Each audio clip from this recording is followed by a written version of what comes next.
Ramoji film సిటీలో SSMB 29 event tension లో fans star music director AR Rahman live concert Hyderabad శివార్లో Ramoji film సిటీలో అట్టహాసంగా జరిగిన విషయం తెలిసిందే. శనివారం రాత్రి చాలా గ్రాండ్ గా జరిగిన ఆ ఈవెంట్ కు పెద్ద ఎత్తున అభిమానులు, మ్యూజిక్ లవర్స్ తరలి వచ్చారు. రెహమాన్ తన లైవ్ మ్యూజిక్ అండ్ సాంగ్స్ తో ఓ రేంజ్ లో సందడి చేశారు.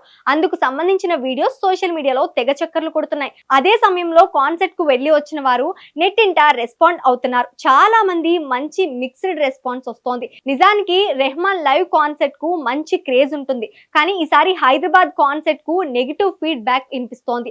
అందుకు ముఖ్యంగా 2 కారణాలు ఉన్నట్లు తెలుస్తోంది. ఒకటి, మొత్తం కాన్సర్ట్ కేవలం 3 గంటల్లో కంప్లీట్ అవడం పట్ల అనేక మంది నిరాశ వ్యక్తం చేశారు. అదే సమయంలో రెహమాన్ తెలుగు సాంగ్స్ చాలా తక్కువ పాడారని చెప్తున్నారు. టాలీవుడ్ లో సూపర్ ఫ్యాన్స్ బేస్ సొంతం చేసుకున్న ఆయన అలా చేయడం పట్ల పెదవి విరుచుకుంటున్నారు.